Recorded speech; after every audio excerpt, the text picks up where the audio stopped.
selanjutnya mengikuti acara tetap pengajian setiap malam Jumat yang pada malam hari ini tepatnya pada tanggal 21 April tahun 1983. Hadirin sekalian, bersama-sama kita menuju ke Pondok Pesantren As-Siddiqiyah Putra untuk mendengarkan dan meresapi acara ceramah agama yang akan disampaikan oleh Bapak Kiai Haji Ahmad Siddiq.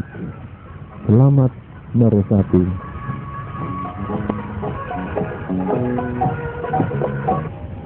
Assalamualaikum warahmatullahi wabarakatuh.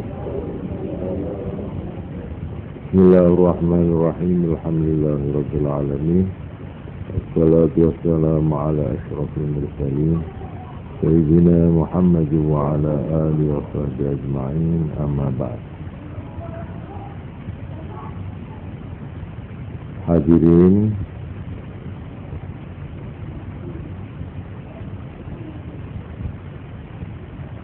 yang saya hormati, pengajian malam Jumat malam ini masih akan melanjutkan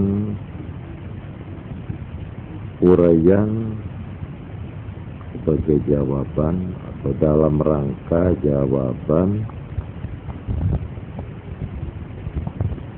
malam Jumat yang lalu, yaitu pertanyaan tentang tahlil. Masalah ini sebenarnya merupakan masalah yang lama, kuno, antara yang setuju dan tidak, antara yang pro dan kontra. Tentunya masing-masing dengan alasannya. Saya ingin mengemukakan suatu wawasan, yaitu antara lain yang ditanyakan, apa dasarnya mayit diselamati selung dino, terus hitung dino, 60, gitu, 100, malah ada lagi, 1000, gitu, atau 1 tahun yang disebut haul. Haul itu 1 tahun, maknanya itu tahun.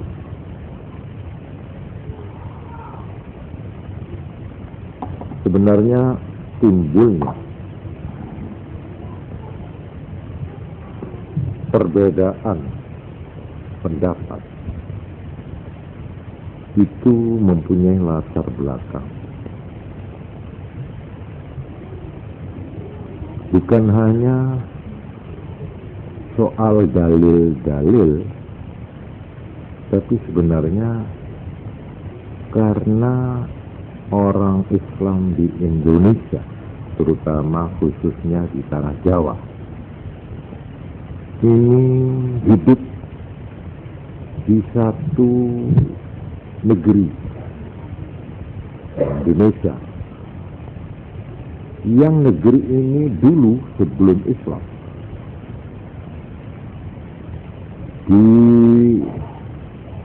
dikuasai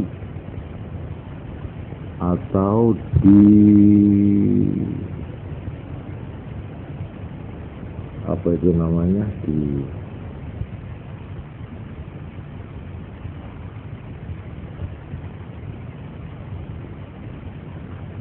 sudah kuat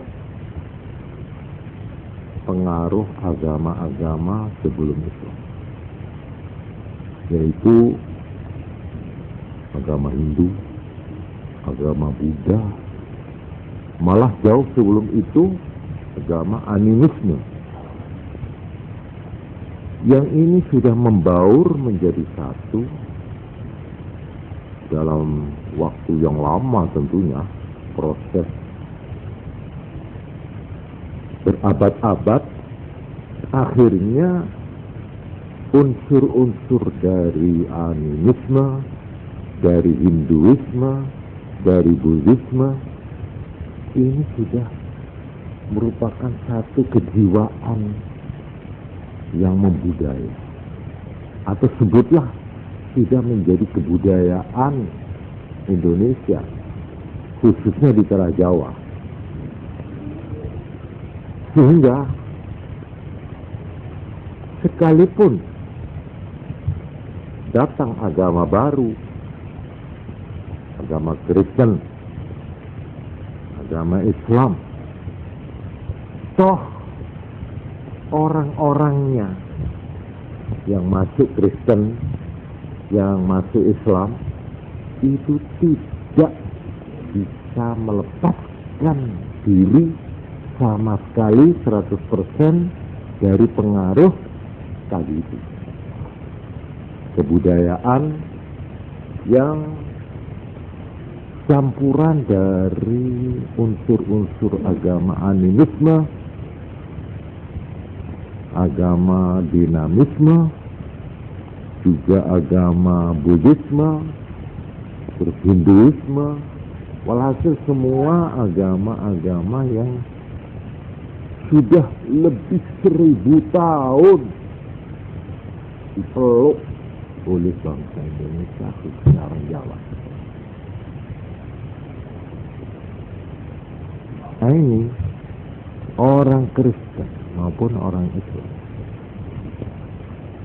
di dalam hidupnya sehari-hari itu masih membawa pengaruh-pengaruh tadi.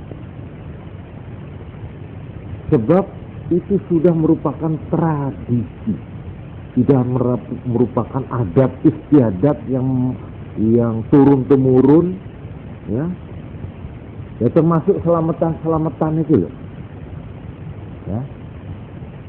Bukan saja cara berpakaian, tindak tanduk kita, kebiasaan kalau pindah rumah, bikin rumah, itu semua tidak lepas dari pengaruh-pengaruh pra-Islam, sebelum Islam.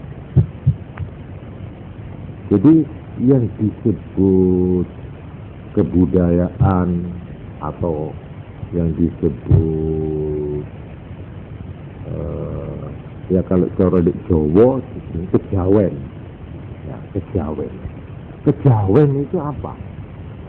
Nah, ini sudah pernah itu dipelajari, yang pokoknya ya tidak kurang lebih seperti yang saya terangkan itu, ya campuran itu sudah sebelum agama Kristen datang, sebelum agama Islam datang.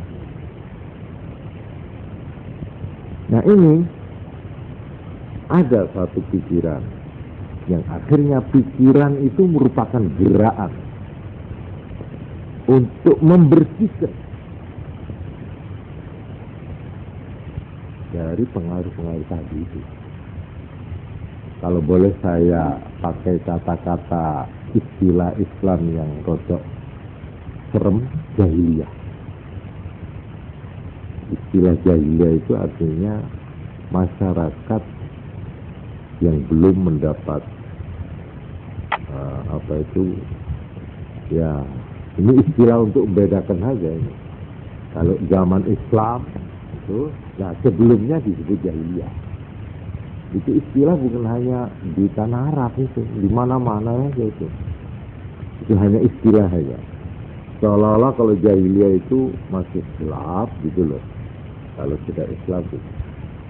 Jadi di sini di Indonesia, di tanah Jawa khususnya, ini ada pikiran. Yang pikiran itu akhirnya menjadi gerakan.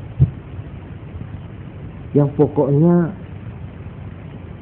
orang Islam ini jangan sampai memakai atau terpengaruh oleh ini adat istiadat Jawa tadi itu. Ini satu hal, ya. Jadi menghadapi adat istiadat di tanah Jawa, ini ada yang ingin supaya bersih. Lalu maunya murni Islam. Nah, gitu, murni, semurni-murninya. Ini maunya. Terus ada lagi pihak lain. Pihak lain ini bertolak belakang atau yang berdampingan, yaitu pendapat yang akhirnya ini juga merupakan gerakan yang ingin menjaga diri, menjaga kepribadian orang Islam, jangan kena pengaruh Barat.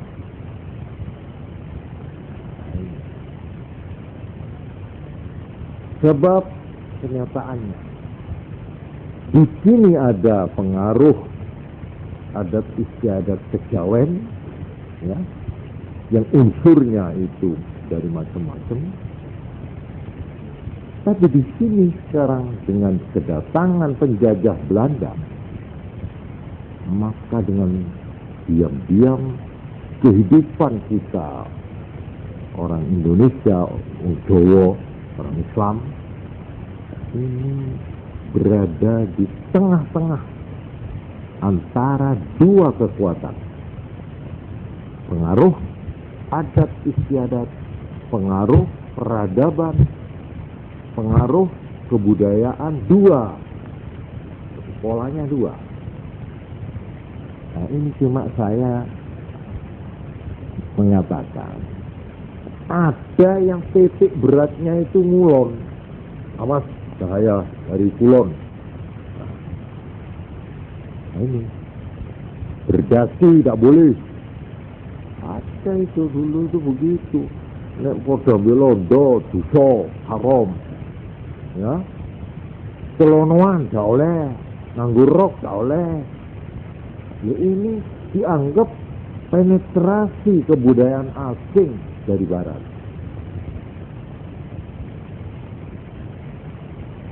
Juga ada ulang tahun pakai lilin, tak oleh, haram. Ini tidak asli Jawa, itu tidak asli ini. Di Islam juga ada itu, dalilnya apa itu? Mengadakan ulang tahun itu saya kira tidak ada sama sekali. Dalilnya kalau mau cari Quran dan hadis tidak ada, tapi ini sudah umum sekarang ini. Cuma caranya lain-lain. Ono sing makaman Quran, ya. Ono sing itu pesta-pesta, dansa-dansa ada.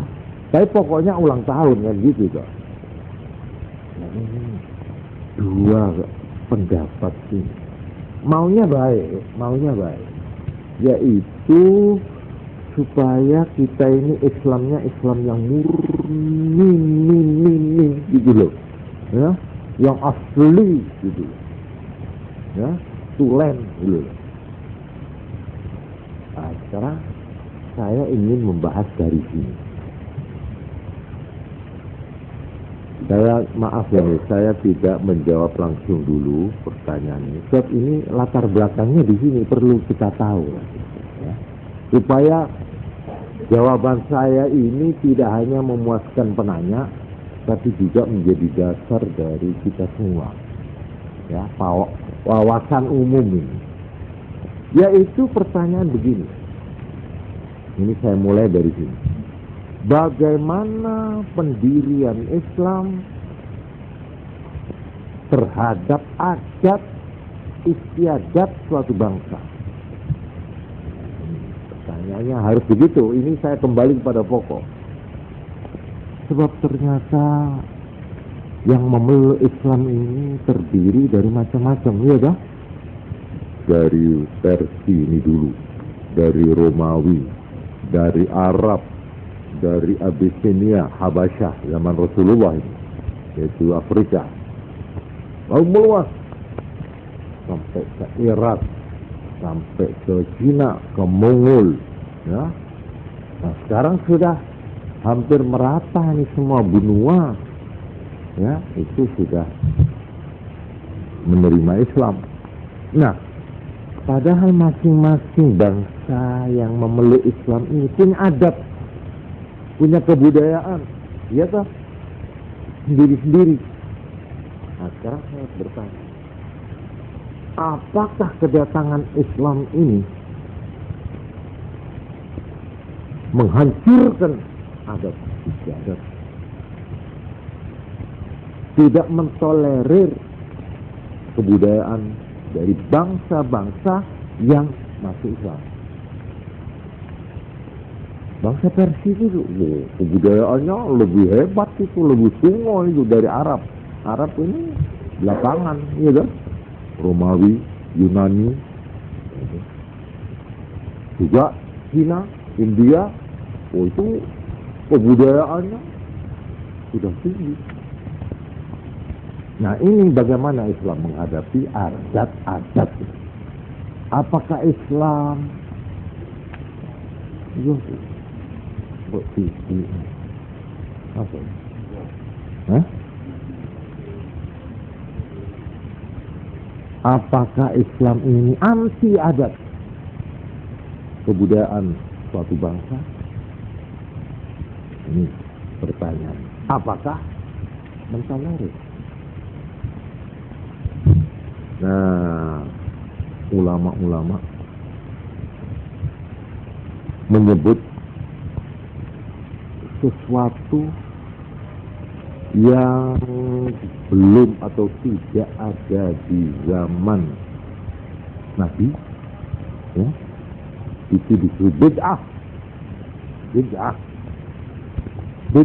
Jadi bid'ah itu sesuatu yang baru, yang tidak terdapat di zaman Nabi, itu namanya bid'ah. Nah, ini adat istiadat itu bisa juga dipandang dari sudut ini, yaitu bid'ah. Jadi adat bangsa siapa saja yang di zaman Nabi tidak ada atau tidak ada dalil di dalam Quran hadis, itu bid'ah. Ada suatu hasil produk daripada pemikiran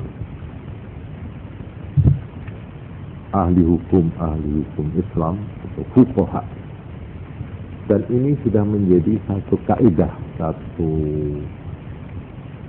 ancer-ancer, satu kaidah hukum yang berbunyi ini: al-'adatu muhakkamah.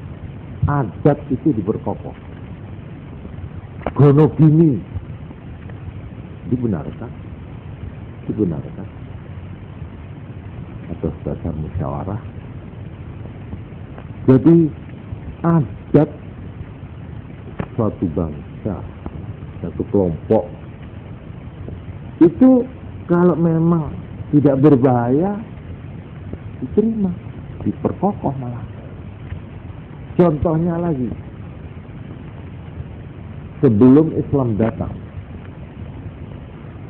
orang Mekah, orang Arab sudah mengerjakan haji. Sudah ada haji, sebelumnya Islam sudah ada haji. Keliling Ka'bah, tawaf, ada. Ini sudah merupakan tradisi turun-temurun ini, haji. Ini oleh Islam diterima, tapi diadakan perbaikan di sana sini.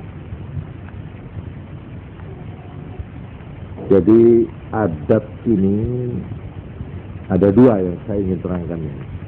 Jadi ada kaidah hukum al-'adatu muhakkamah. Kalau ada sesuatu pengeterapan hukum, ya ini harus begini. Sekarang kawin. Loh, nek carane wong kene nek kawin ki piye? Ya jajak jarak, umpamane ya, jajak nggawa kembang, jajak nggawa ngene, dilunggune kuasi. Kalau sama tanya, Apa ada dalilnya di dalam Quran dan hadis kemanten lungguh wadi? Ada. Ada. Mamanya senggo janur kuning. Ada itu? Enggak ada. Tukar cincin ada? Enggak ada. Terus apa lagi? Itu ngidut apa itu? Ngidut apa? Telur ada? Enggak ada. Itu semua termasuk apa? Adat istiadat. Sekarang saya tanya, dalile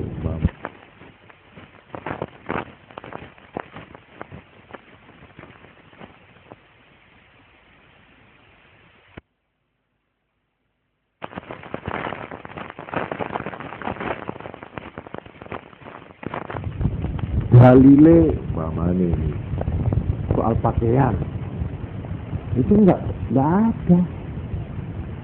Di sana hanya ditentukan nutup aurat titik, gitu. Nah, bagaimana model pakaian? Apa ada ketentuan? Nggak ada. Apa model senggulo seperti orang Afrika itu, atau orang Burma, orang apa Thailand itu, malah koyok opong, atau seperti orang India pakai anu itu ada gitu, ya ada. Malah ngomong Jawa ini, arep konsekuen tidak konsekuen.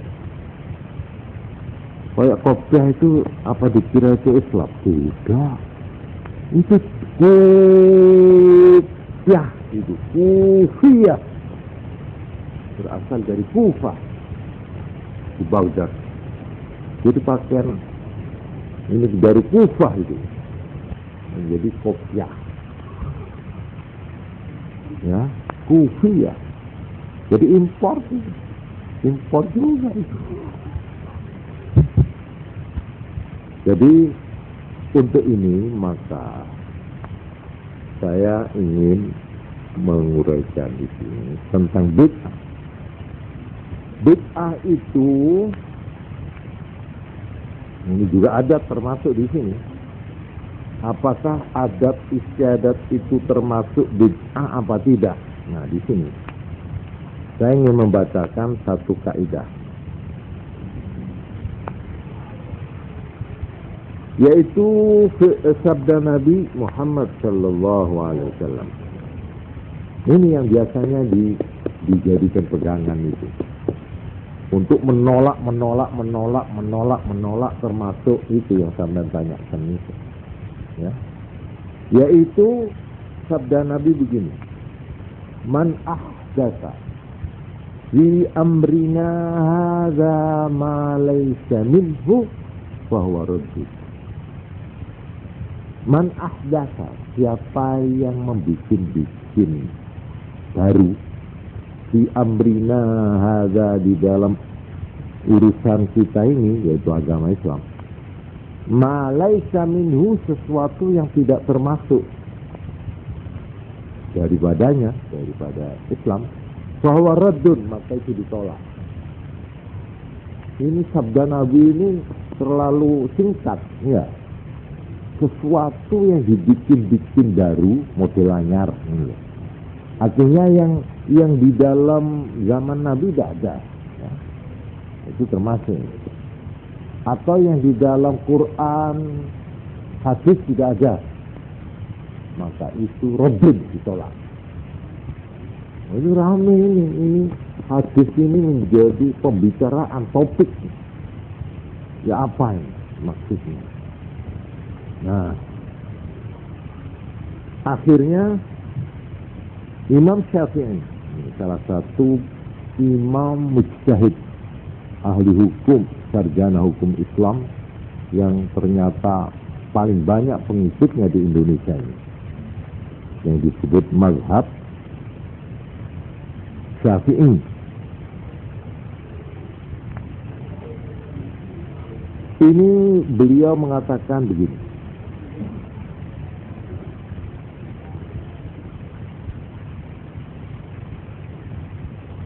ma uhdisa wa khalafa kitaban au sunnatan au ijma'an au asaran wa huwa al-bid'atu dhallah wa ma uhdisa min al-khairi wa lam yukhalif syai'an min dhalik fa huwa al-bid'atul mahmudah. Imam Syafi'i mengatakan sesuatu yang dibikin baru, model anyar, dan menyalahi kitab, menyalahi Quran, atau menyalahi hadis, sunnah, atau menyalahi ijma', kesepakatan para ulama mujtahidin, au asar, atau menyalahi asar itu dari sahabat, perbuatan atau kata-kata sahabat Nabi yang menentang atau yang tidak sama dengan ini, bahwa bid'atu dhallah, itulah bid'ah yang sesat yang harus ditolak kalau bertentangan dengan salah satu ini tadi. Tetapi apa yang dibikin baru yang berupa kebaikan dan tidak menyalahi salah satu tadi ini, 4, bahwa bid'atul mahmudah, itu bid'ah juga namanya, tapi baik, terpuji. Seorang imam ya, yang namanya Abu Muhammad Ibnu Abdissalam, beliau mengatakan, innal bid'ah ala khamsati asar. Bid'ah itu ada 5. Ini sudah lebih konkret lagi. Barang yang di zaman Nabi tidak ada, ya, baru timbul akhir-akhir, itu dibagi 5. 1, wajib, hukumnya wajib. Kok malah wajib? Nah, ini kaget nih. Ini satu kejutan ini. Ya. Kok wajib? Terus wa muharrama, haram. 3, makruh. Mustahabbah, sunat. Terakhir 5, mubah. Mubah itu ya enggak makruh, enggak sunat, enggak wajib, enggak haram, netral. Lalu contohnya yang wajib apa? Yang di zaman Nabi tidak ada. Di antara contohnya digambarkan, yaitu menulis Quran, membukukan Quran, menulis Quran, mencetak Quran. Itu enak zaman Nabi, enak. Tapi itu wajib itu. Wajib. Juga kitab syariat, artinya hukum-hukum Islam wajib dibukukan itu. Itu bid'ah tapi wajib. Sebab ini kalau tidak dilakukan, Quran bisa lenyap. Kalau tidak ada kitab yang berupa kitab dicetak-cetak sekarang, itu bid'ah itu loh. Di zaman Nabi tidak ada, apalagi percetakan di zaman Nabi tidak ada, kertas saja nggak ada waktu itu. Apa ini harus ditolak? Malah tidak, menurut imam tadi wajib. Sebab dasarnya tablet menyampaikan ajaran agama itu hukumnya wajib. Jadi kalau sampai orang meninggalkan tablet, dosa.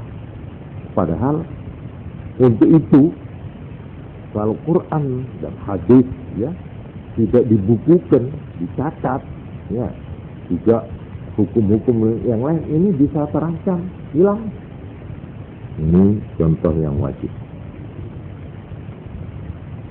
Contoh yang haram, bid'ah yang haram, yaitu dicontohkan di sini tarian-tarian, pajak-pajak yang tidak mempunyai dasar hukum. Nah ini termasuk haram, bid'ah yang haram.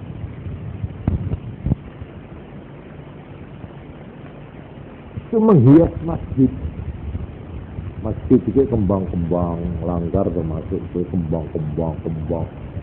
Nanti akhirnya ada pemandangan gunung-gunung, pemandian akhirnya nanti seperti di itu nanti.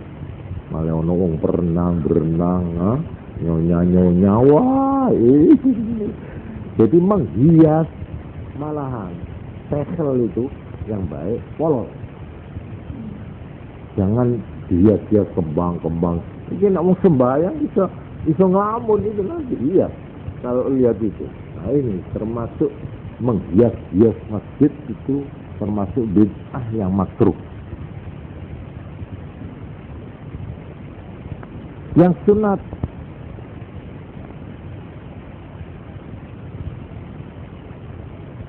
bikin madrasah. Apa ada zaman Nabi bikin madrasah? Bikin pondok ada. Rumah yatim piatu ada.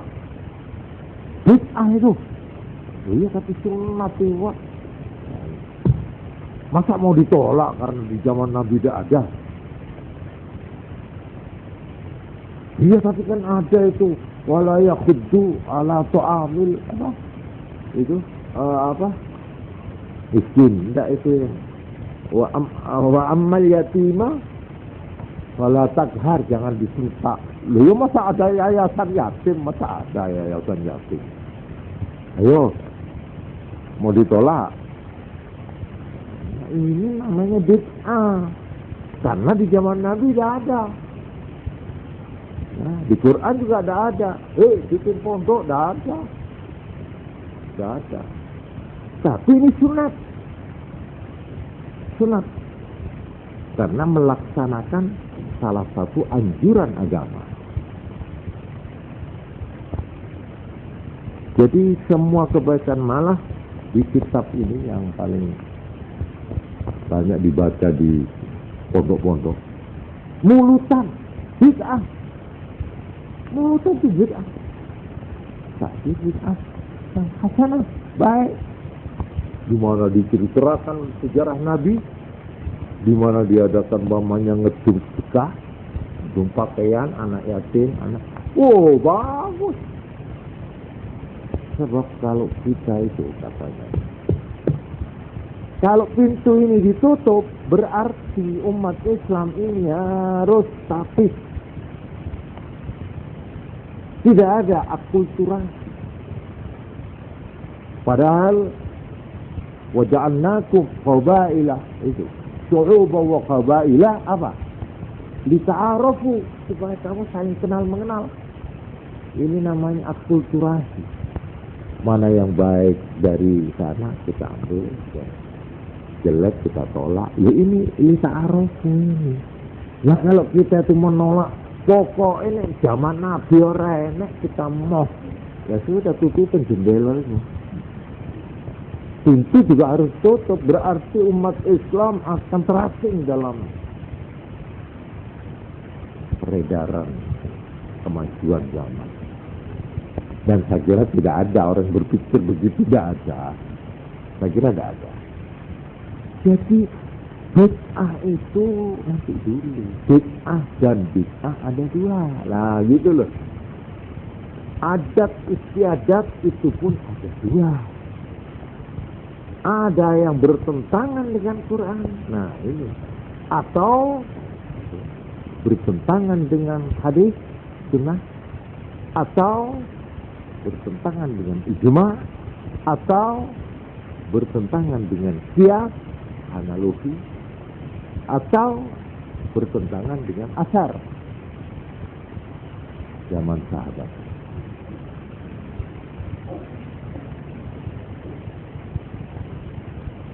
Sebagai contoh begini, Kanjeng Nabi Muhammad sallallahu alaihi wasallam Itu menurut Ibu Aisyah. Setiap tahun satu kali mesti Kanjeng Nabi itu pergi ke kuburan Baqi'. Saben tahun satu kali. Pergi ke sana terus doa lama. Nah ini orang-orang yang suka hol-holan itu, haul-haul, oh dapat hadis segini, wow, citra-citra. Hol. Imam Tawus ini seorang tabi'in, dia mengatakan sahabat-sahabat, menurut beliau, saya cari mulai seminggu ini nggak dapat kitabnya yang menerangkan ini keserimpet entah hilang apa nggak ngerti, tergilah itu sudah karuan, kitabnya kecil. Imam Tawus mengatakan sahabat itu kalau ada yang mati 7 hari selalu baca Quran. Ini ada keterangan gitu. Malahan ada keterangan dari ini dari tabi'in juga ya. Jadi tidak langsung dari Nabi. Bahwa jadi ini ada hadis yang marfu' yang mengatakan bahwa orang Islam itu ditanyai oleh malaikat Munkar dan Nakir itu 7 hari berturut-turut. Jadi pertanyaan itu jadi rupanya tidak cukup 1 hari. Ya mungkin terlalu banyak catatannya, mungkin saya tidak tahu itu. Ya. Atau mungkin jawabnya tidak tegas. Ya apa? Kok pelin-pelannya kan? Besok paginya ditanyai lagi. Itu selama 7 hari. Dan diterangkan bahwa kalau orang itu orang munafik 40 hari. Terus diinterogasi, terus menerus CPN. Ya, yang tanya ini, kamu itu telur dari mana dulu itu ya? Itu semua sampai telur diurus. Nah di sini Kanjeng Nabi Muhammad SAW ini saya selingi, beliau menerangkan, ini, luru, asal kon luru iki, beres, interogasi lancar. Sembahyang 5 waktu. Kalau ini kamu bisa pelihara dengan baik, running well. Iya, yang lain gampang, mudah. Tapi nek sembahyang sing goyang, nah itu rotor-rotor. Ini 40 hari. Terus menerus interogasi. Iya nek interogasi tak kali ditutup barang ini. Itu. Ada yang kedua yaitu jangan berbuat zalim pada orang. 2 ini pokok masalah. Ojo ngani ngoyo nang wong. Ojo njupuk barang wong. Ojo memperlakukan orang. Pokoknya kalau cara bahasa sekarang hak-hak asas. Nah, hak-hak asasi orang lain jangan diganggu. Itu. Jadi kalau sudah ada barangnya orang patut, orang itu ditipu sampai akhirnya harganya melebihi dari yang tak mesti, wah ini berat. Jadi 2 katanya Nabi, ya. Soal ini, soal sholat dan soal segala. Kalau ini kita bisa, yang lain itu insya Allah running well kan bisa beres. Ya wis gak apa-apa wis iki. Ya itu tekun kok oleh sembahyang temenan kok wis jangan wis. Nah, mungkin begitu ya. Yang jadi mungkin saja ini saya cuma ngawur ini. Ya. Nah ini keterangan begini. Baiklah. Kalau umpamanya kita tidak mau menerima, enggak. Itu mana hadisnya itu mana marfu saya tidak usah dalil ya. Itu aja Saya jawab saya. Adab. Terus sekarang saya mau tanya sama Anda, apakah adab ini harus diberangus? Atau kita teliti? Kalau adab ini tidak mengandung hal-hal yang bertentangan dengan agama, apa kita terima? Apa kita anggap ini bid'ah? Karena bid'ah kita tolak. Apa begitu? Ini harus konsekuen ini. Kalau adat Jawa kita tolak, adat Eropa apa juga harus ditolak? Ayo, adat Eropa coba digerayai sekarang. Mana ada orang Islam yang tidak pakai adat Eropa? Hah? Malah sekarang dirubah. Ya. Prince, ya, itu kan niru-niru tank. Ya, Prince. Gayanya arah-arah gitu. Hah? Bye. Ayo, hukumnya bye ya Allah. Apa dah bid'ah itu? Hah? Malam. Padahal kita sudah ada Assalamualaikum. Iya dah. Lah. Ini kalau kita menolak, jangan menolak satu, semua aja tolak. Berarti kita punya prinsip Islam mau adat siapapun yang tidak ada dalilnya. Harus begitu. Baik dari Jawa maupun dari Eropa, gitu. Juga dari India. Padahal sini nyanyi India semua, dangdut itu. Itu kesenian India itu. Malah ada yang tanya sama saya, Pak, itu samra-samra seperti kosida anak-anak ini, itu apa? Itu kan Arab, Pak. Ya. Iya, kenapa? Apa itu Islam? Wah, repot jawab. Tidak gampang loh jawab pun.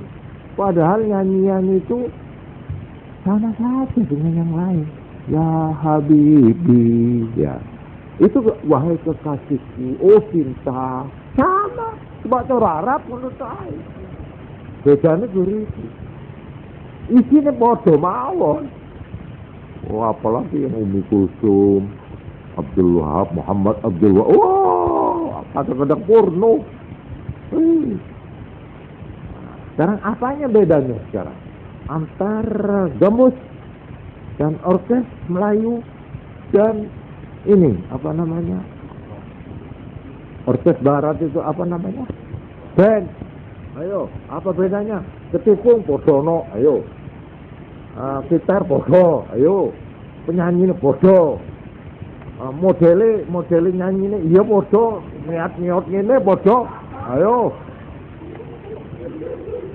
Saiki ya sing samrah ya saiki menari-nari kok. Ayo saiki apane sing arep kok bedakno? Dino nek iki diterima nek iki kok ora. Ayo. Wah, lha iki repot. Mulane nanti dulu lah, nanti sabar. Marilah kita itu bicara dari prinsip itu. Kita itu menolak atau menjadi ada baru loh. Adat yang di zaman Nabi tidak ada. Nah, disinilah maka saya kalau menjawab pertanyaan ini, kok jaga selamatan kumpul-kumpul nyelameti, apakah ini ada dalilnya apa tidak? Nah, saya ingin meninjaunya dari sudut isi. Begini, saya kira saudara-saudara pernah mendengar cerita bagaimana Wali Songo itu berhasil menyebarkan Islam di tanah Jawa, yang tanah Jawa ini 1000 tahun mengikuti agama Hindu. Sudah 1000 tahun.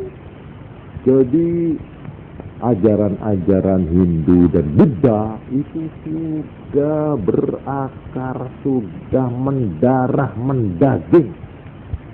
Loh kok iso diterobos Islam ini? Islam barang baru datang, padahal sini sudah merupakan benteng yang kokoh. Kok bisa Islam ini masuk? Masuknya aja sudah gumun kita.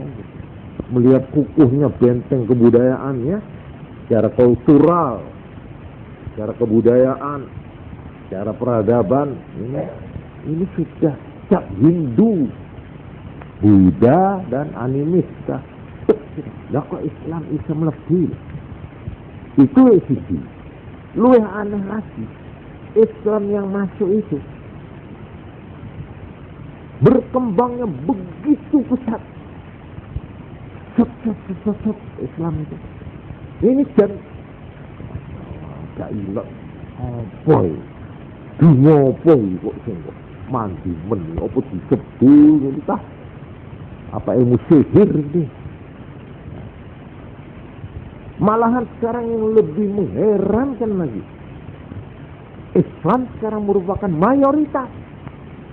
Loh, cobalah dalam waktu yang pendek, Islam di sini ini berapa lamanya sih? Belum 1000 tahun. Padahal di sini sebelum Islam sudah 1000 tahun Hindu. Lah kok Islam dari mana? Nah, antara lain saya kira sampai sudah pernah dengar.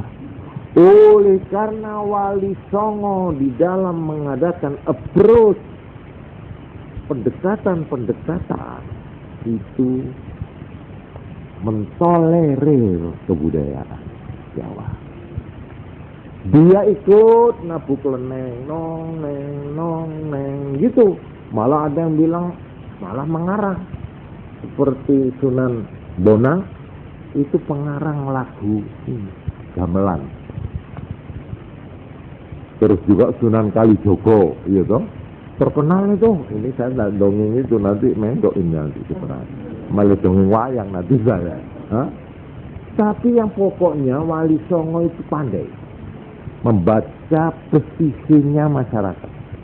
Wong Jawa iki seneng ini.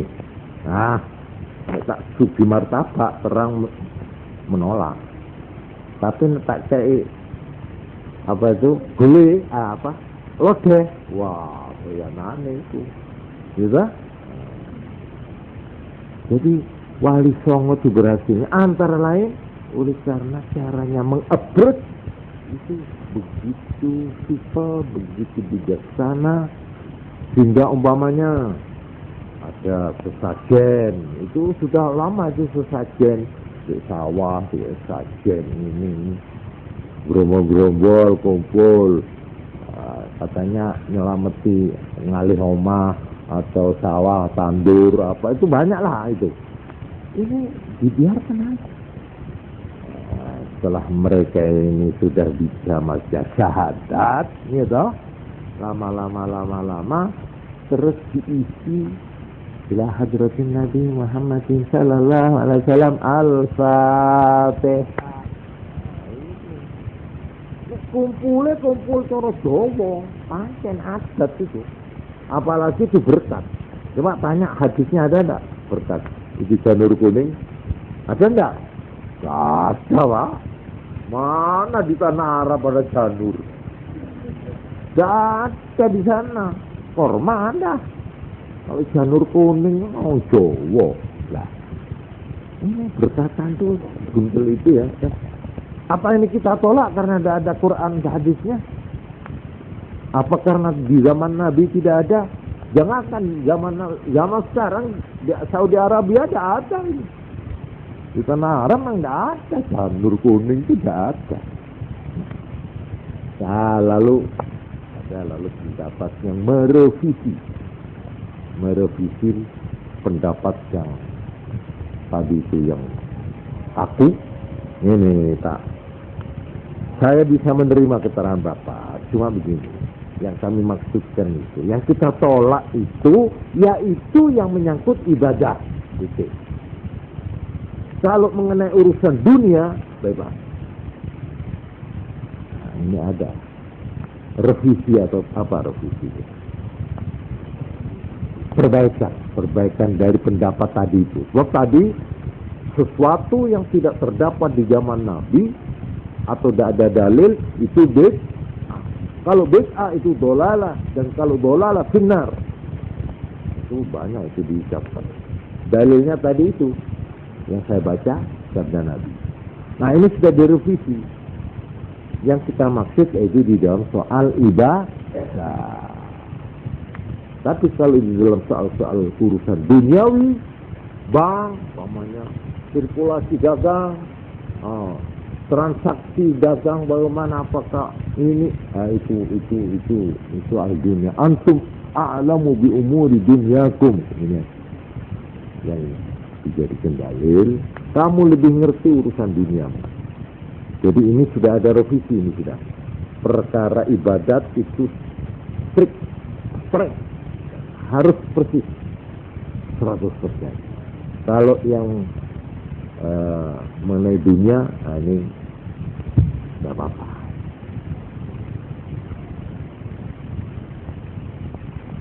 Jadi saya kembali lagi, ini saya tidak ingin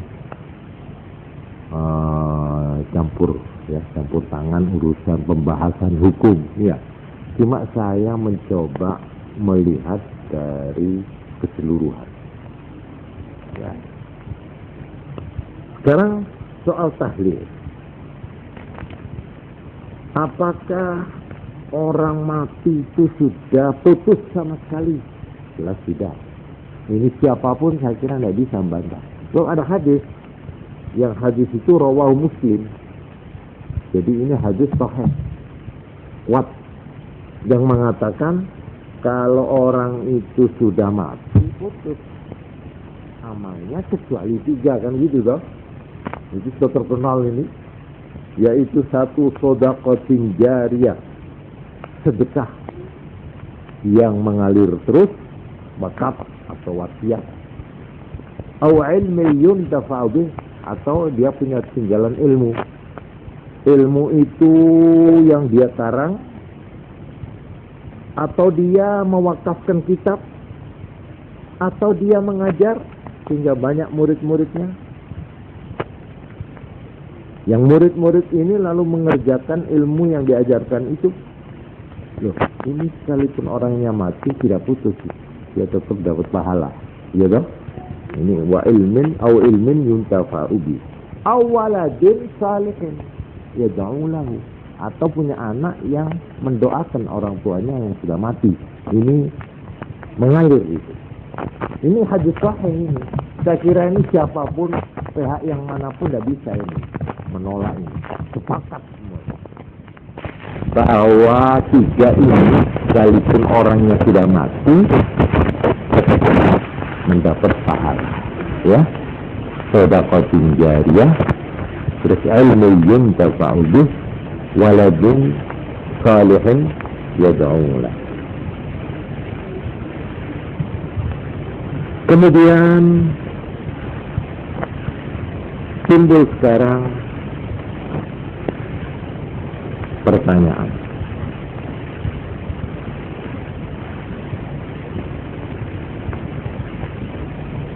Apakah pahala itu bisa dikirim kiri kepada ini special?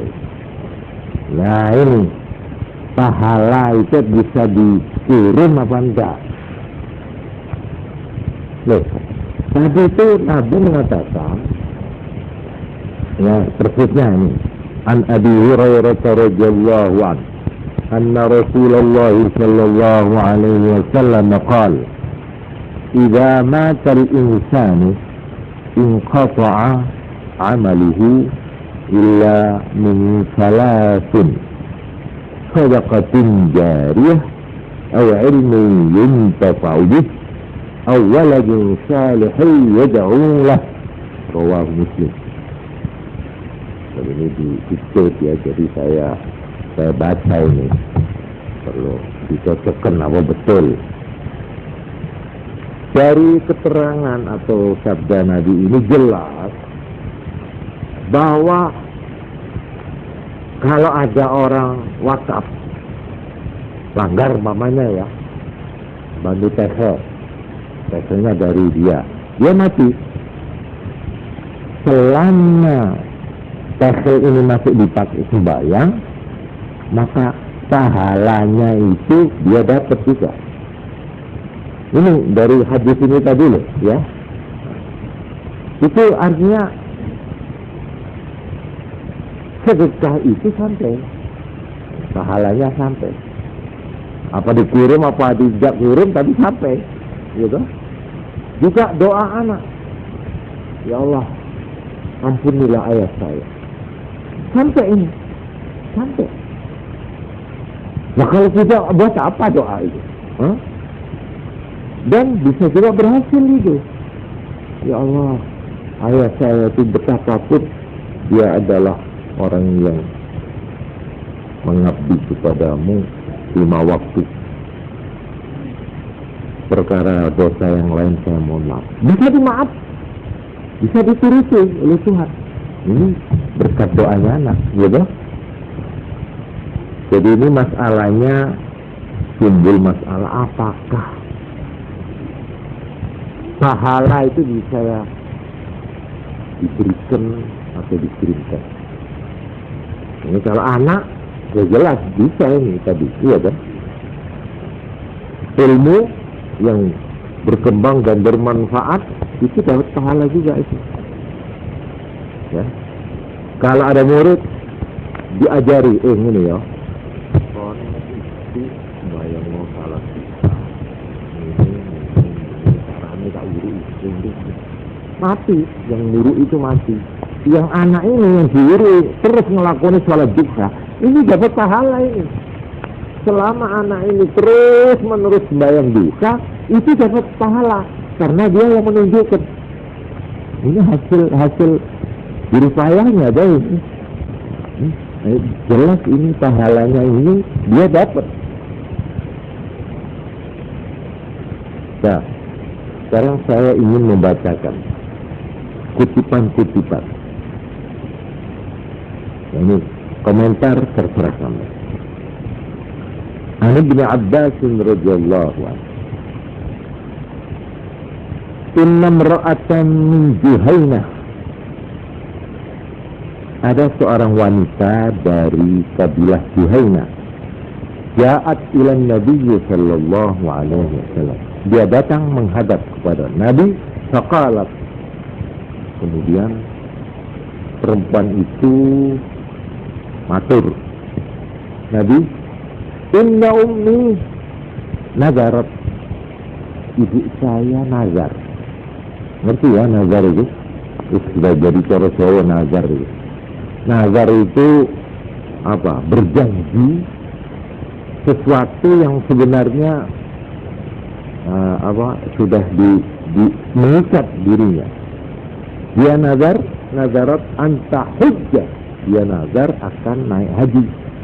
Salam tahujjah, tapi dia belum sempat naik haji hatta mata, sampai kedahuluan dia mati. Ini laporannya wanita tadi, ya. Asa'ahujju anha, apakah saya wanita tadi, ya. Ini anaknya ini wanita ini. Apakah boleh saya haji mewakili dia atau menghajikan dia, boleh enggak? Menghajikan ibu saya yang tadinya nazar mau haji tapi tidak sempat mati. Ya saya anaknya, boleh enggak saya menghajikan? Qala, menjawab Nabi, na'am, hujji anha, ya hajilah kamu mewakili dia. Ara'aiti law kana ala ummiki dainun. Ini selanjutkan sabda Nabi, akunti qadi. Coba saya diberi pendapatmu ya. Bagaimana pendapatmu? Andai kata ibumu punya hutang, apakah kamu mau melunasi? Ini pertanyaan tapi tidak minta jawaban. Gitu loh.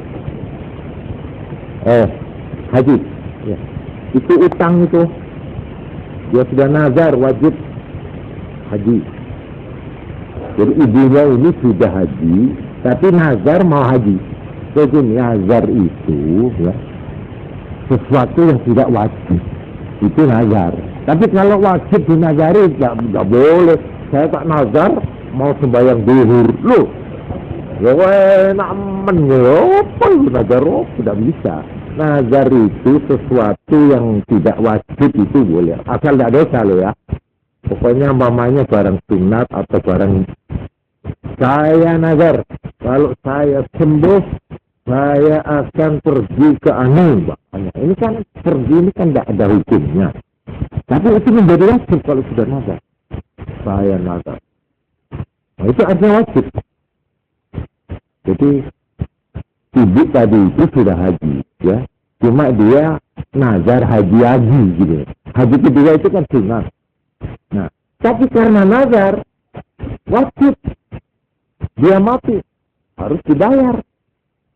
Lalu yang membayarnya anaknya, anak perempuannya tadi itu yang tanya sama Nabi. Karena itu Nabi bersabda, hajilah atas nama dia, maksud dia. Bagaimana pendapatmu andai kata ibumu punya hutang? Kamu bayar enggak? Ini enggak dijawab, memang enggak perlu jawaban. Jelas ini ya. Akhirnya Nabi bersabda, "Uqdumuha." Penuhilah utang kepada Allah. Wallahu ahaqqu bil wafa. Allah itu lebih berhak untuk dipenuhi. Kalau kita punya utang harus bayar. Ini rawahul Bukhari. Ini hadis sahih. Jadi sudah dikoreksi oleh Imam Bukhari. Satu.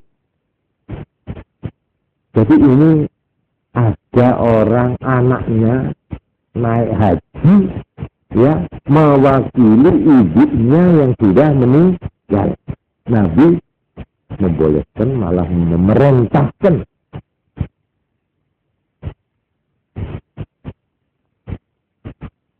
Kemudian ada lagi. Ini saya baca aja dulu. Ini biar apa adanya. Ini fakwil ini namanya. Ibnu Abbas radhiyallahu anhu. Dari sahabat Ibnu Abbas, karena Fadl, ada seorang sahabat namanya Fadl. Radifan Nabi sallallahu alaihi wasallam.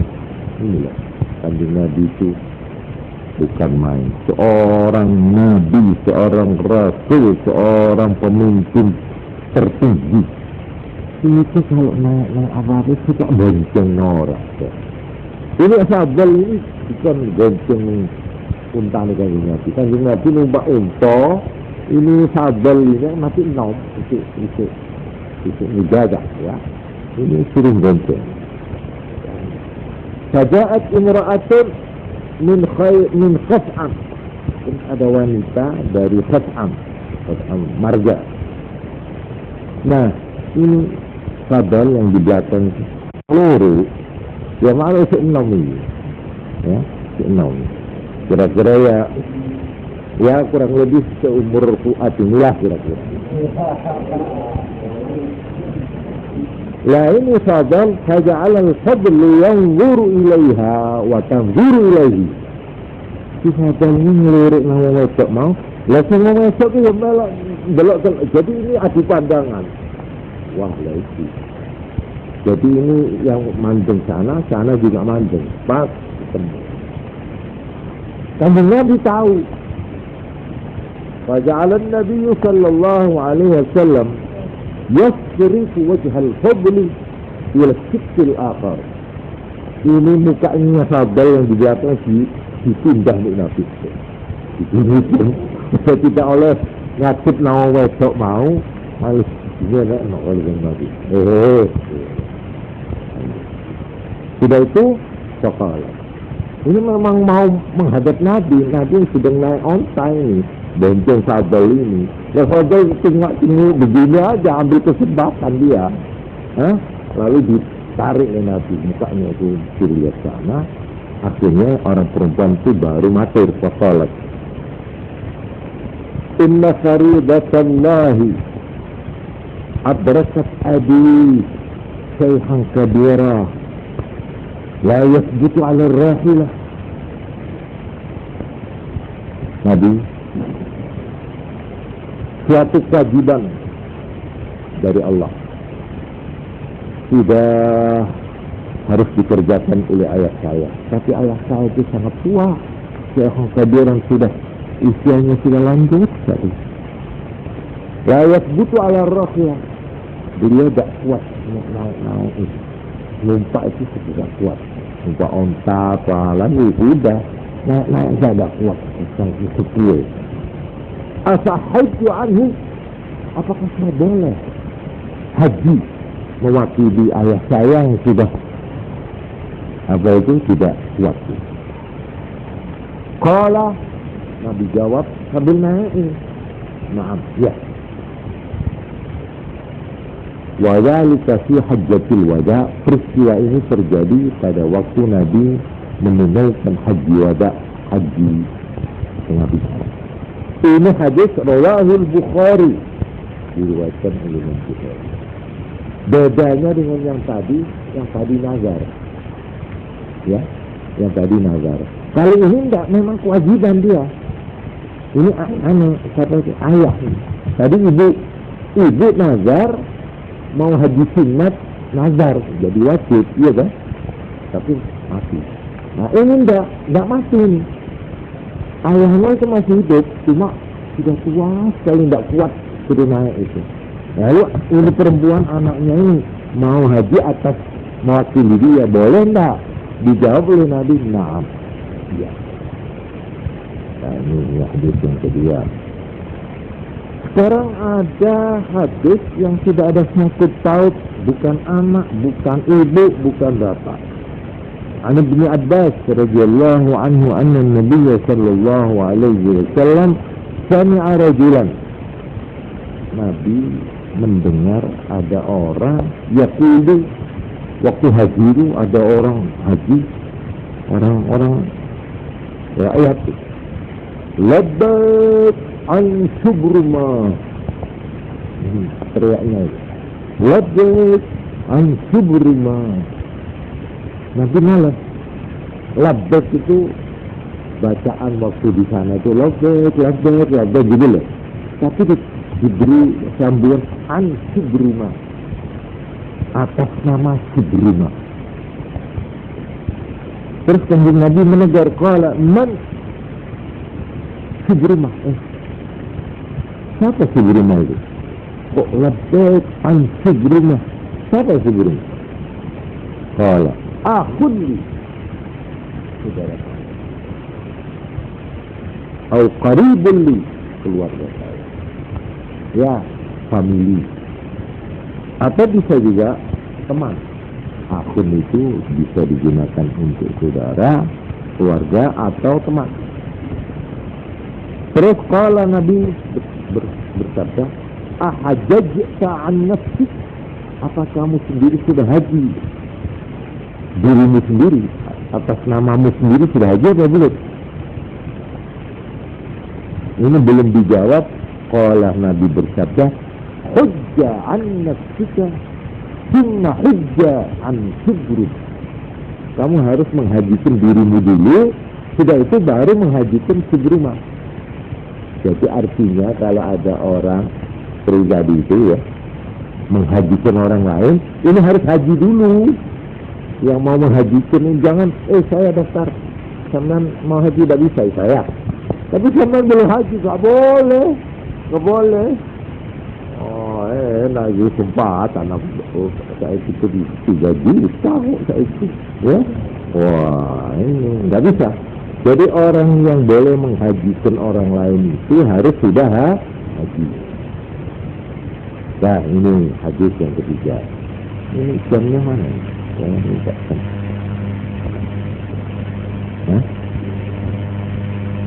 Saya biar tahu. Loh, ini kok sudah malam ya? 11:11 ya. Sekarang saya mau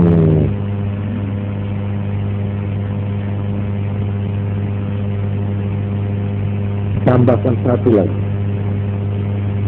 Ini terpaksa saya begini. An Ibnu Abbas radhiyallahu anna rajulan qala, Dari sahabat Ibnu Abbas, ada orang, tidak diterangkan siapa orang itu, orang mati, berkata pada Nabi, "Ya Rasulullah, wahai Rasulullah, inna ummi tuwfiyat, ibu saya sudah meninggal. Fayanfa'uha in tasaddaqtu anha." Apakah berguna kepada ibu saya yang meninggal kalau saya bersedekah atau untuk dia? Kalau saya sedekah untuk ibu saya sudah meninggal, apakah berguna kepada ibu saya sedekah saya ini? Qala, na'am. Nabi menjawab, ya. Qala, maka berkatalah si orang tadi, Nabi, kalau boleh, kata Nabi, berguna kepada ibu saya, fa'inna makhrafat, fa'inna li makhrafat, saya punya kebit, fa'ushiduka, saya minta disaksikan engkau ya Rasulullah, anni qad saddaqtu anha, saya sudah sedekahkan kebun saya itu untuk ibu saya. Ini di hadapan Nabi. Jadi dia gembira, ya. Dia banyak kaya. Ini dia ingat ibunya. Ibunya itu ya maklum, anak yang bertanya, anak yang baik ini. Ya. Dia terkenal ibunya sudah meninggal. Ya, lalu ingin supaya ibunya itu mendapat pahala dan mendapat tambahan amal. Ya. Kebetulan saya, dia tanya sama Nabi, kalau saya sedekah, ya, sedekah kepada orang atas nama ibu, apa ibu saya ini dapat pahala gitu ya? Nabi jawab iya. Nah itu ketika kopas Nabi ketika saya punya kebun, itu akan saya sedekahkan atas nama ibu saya. Begitu kopas ya. Ini hadis rawahu Tirmidzi fi sahih. Nah, ini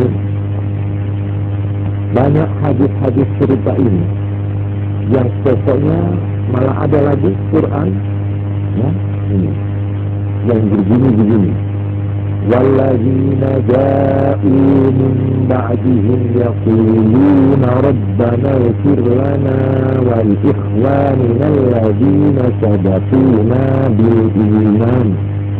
Orang-orang yang datang sesudah sahabat-sahabat Nabi, mereka sama berdoa, wahai ya Tuhan kami, ampunilah buat kami sendiri dan untuk saudara-saudara kami yang sudah mendahului mati dengan membawa iman. Ini firman Allah mendoakan orang yang sudah mati. Jadi sedekah. Jadi begini, ibu, kesimpulan saya. Seperti yang saya terangkan malam Jumat yang lalu, ya. Kalau selamatan itu diambil dari uangnya yang mati, ya, atau diambilkan dari, ya itu keterangan saya, orang yang masih punya tanggungan hutang, ya kan, maka hukumnya haram.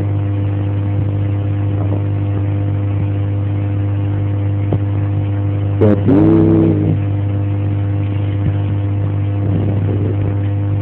apa begitu dulu saya menjawab itu? Ya. Jadi saya sudah menerangkan. Pokoknya begini. Kalau ada orang mati, harta miliknya yang mati itu ya, itu harus dipersetujukan. Betul? Nomor satu, untuk menyelenggarakan penguburannya itu boleh diambilkan impor dari uang mayit, ya. Nomor dua, harus diurus utang piutang. Kalau punya utang harus dibayar dulu. Juga kalau dia itu punya kewajiban zakat, ya harus dikeluarkan dulu. Kalau sudah yang wajib-wajib itu ya, baru itu dua waris. Kalau sudah diwaris, jatuh kepada anak, jatuh kepada istri, jatuh ini.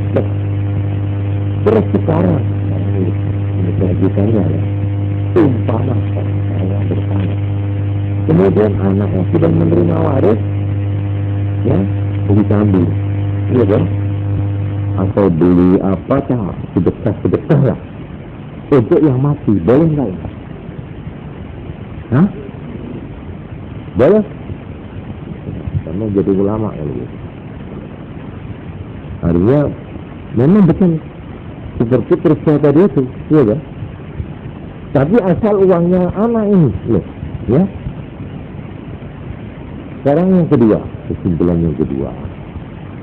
Kalau ada orang mati, kemudian tetangga-tetangga bawa beras, bawa gula, bawa apakah sudah matang masakan atau mentah, lalu diberikan kepada yang kepaten. Boleh apa enggak ini? Sunat, malah itu perintah Nabi. Pada waktu sahabat Ja'far bin Abi Thalib meninggal, itu Nabi menyerukan, datanglah, berilah makanan sama Ali Ja'far. Ya, jadi Nabi akan lihat keterangan saya malam Jumat yang lalu. Jadi kalau orang yang kepaten itu dibantu gotong royong dari tetangga, ya, ini memberatkan apa meringankan? Meringankan. Jadi ini dua, tiga kesimpulannya. Kalau orang itu yang kepaten di dalam selamatan atau kumpul-kumpul, ya, itu lalu bengak-bengok, gerak-geruk, terus ya macam-macam. Ya apa aku kok ditinggal isen, bagaimana ya? Atau terus teriak-teriak, bukan mas, sampai ikut yang mati.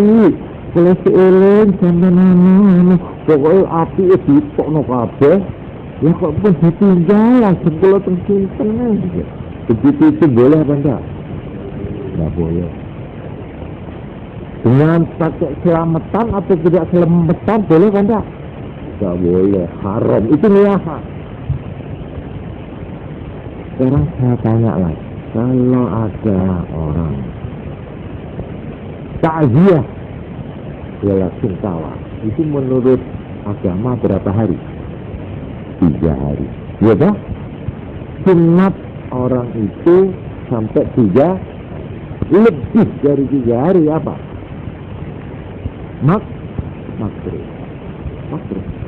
Jadi kalau sudah lewat, sudah aku mbak ini keluar anu dari bela sungkawa, masya Allah dia katakan Mas Anu ini kok aku ngasih. Itu jenenge ngotek apa? Ya, bukan macam turu, ngotek kremi gitu, kremi mati. Wis waras sudah terhibur, ditekani konco-konco selama 3 hari. Dirahapi lanang wedok.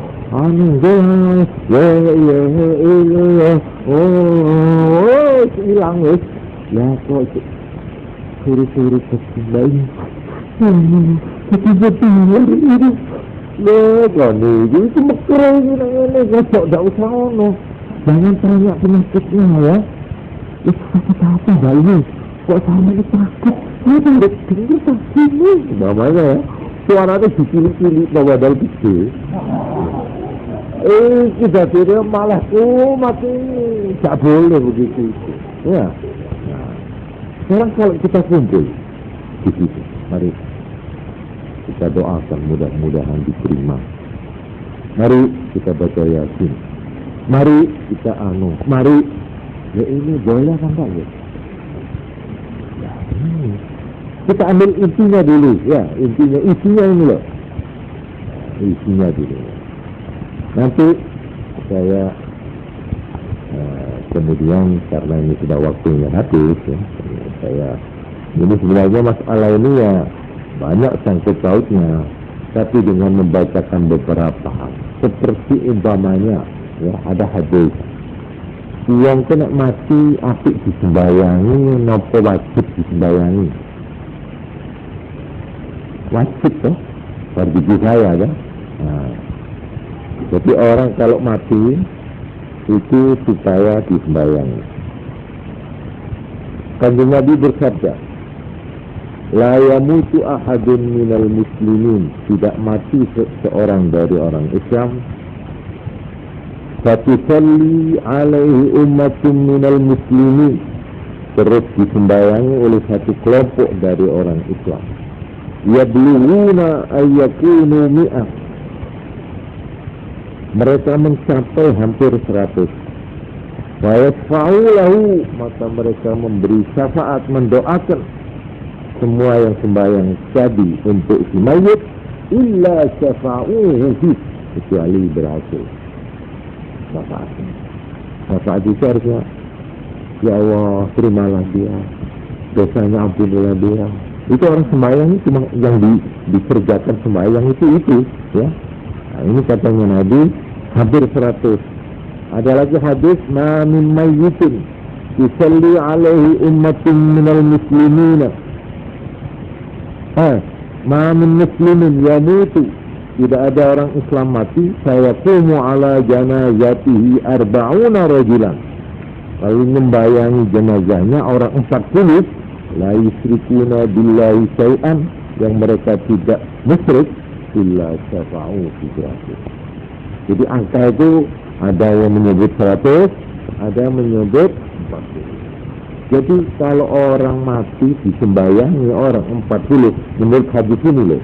Ini hadis tadi rawahu Abu Dawud yang kedua. Yang pertama rawahu Tirmidzi fi Sahih Tirmidzi.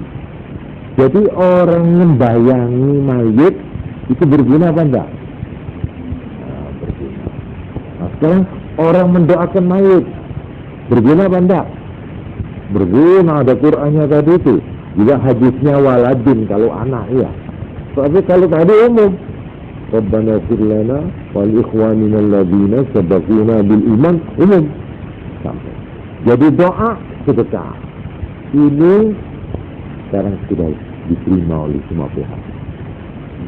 Tadinya ada yang mengatakan tidak, tapi sekarang sudah mau. Kalau dalam bentuk apa? Sedekah dan apa tadi? Doa. Nah, sekarang jadi masalah bacaan yang lain. Ini. Nah, di sini masih tetap berbeda paham. Seperti orang bacakan itu tahlil, ini sampai apa enggak? Lah ini di sini ada dua pendapat. Baca Quran, baca Quran untuk A. Nah, itu sampai enggak pahalanya ini. Tapi kalau yang tadi sepakat, yaitu mengenai sedekah ya dan doa, itu sudah setuju. Jadi ini kalau keterangan saya ini sampai menuju seorang wartawan umpamanya ya, atau seorang scriber, seorang penulis, lalu sampean tulis terus sampean jadikan sebuah karangan, iya toh, kelihatan bahan-bahan saya berikan tadi itu mulai malam Jumat sampai sekarang, ya toh, baik mengenai hubungannya dengan adat, ya toh, maupun dengan istilah bid'ah, maupun apa yang menjadi isi daripada tahlil, dan apa yang dilarang mutlak oleh agama, ya sudah saya terang. Jadi saya dengan ini, ya mudah-mudahan ini namanya saya sudah mencoba memberikan jawaban atas pertanyaan. Ya, ini maaf kalau kurang puas, ya inilah puas. Sepuas-puas yang saya berikan ini sudah, tidak ada lagi ya, tidak ada sudah. Jadi kalau kurang puas boleh. Perkara sampean tidak setuju keterangan itu hak sampean, ya dah. Hak. Oleh karena itu, kalau sampean tanya pada saya, yang sampai kemukakan ini pendapat siapa nih Pak Ahmad? Saya jawab, ini pendapatnya orang yang mengikuti Imam Syafi'i. Sudah jelas ya? Ini jawaban saya. Kalau kita sembahyang ikut Imam Syafi'i, ini ya seperti yang sudah ini yang banyak di sini ikut Syafi'i. Justru ini yang saya kemukakan justru dari Imam Syafi'i. Malah beliau mengatakan membaca Quran juga pahalanya sampai, juga zikir, bacaan apa. Imam Ahmad bin Hanbal, Imam Hambali juga mengatakan semua yang baik-baik kalau kamu hadiahkan kepada